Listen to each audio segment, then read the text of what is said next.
In today's video, I'm going to teach you how to make flowcharts in PowerPoint 2025, step by step. By the end, you'll know exactly how to open PowerPoint on the web, find the right flowchart layout, and place it into your slide so you can map out any process with confidence. Start by opening your preferred web browser and searching for PowerPoint. This will quickly bring you to the official PowerPoint site, which is ideal if you want your work saved online and accessible across devices. When you arrive, make sure you're signed in with your account. Being signed in ensures your presentation is stored safely in the cloud and makes it easy to access recent files. If you use multiple accounts, double check that you're in the one where you want this project to live.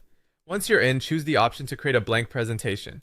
A blank slide gives you a clean canvas without preset placeholders getting in the way, which is perfect for laying out a flowchart. You can always add a title or additional slides later, but starting clean keeps your structure tidy. On your blank slide, head to the ribbon at the top and click Insert. The Insert tab is where PowerPoint keeps all the building blocks you can add to a slide: pictures, shapes, charts, and in our case, diagrams. From here, click Smart Art.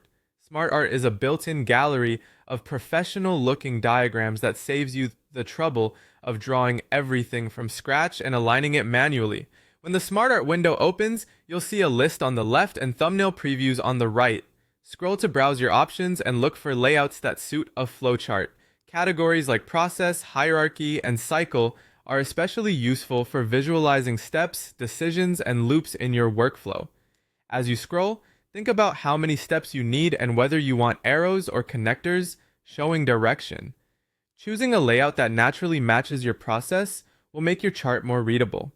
You can also switch styles by using the options on the left side of the Smart Art window.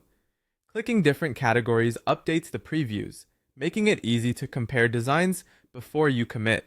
If you're not sure which to pick, start with a simple process layout. You can always refine later. When you find the layout that fits your needs, click it to select it. PowerPoint will place the diagram onto your slide, ready for you to map out your process and present it clearly. That's it. You've just set up a flowchart in PowerPoint using Smart Art quickly and cleanly, and you're ready to move forward with your content.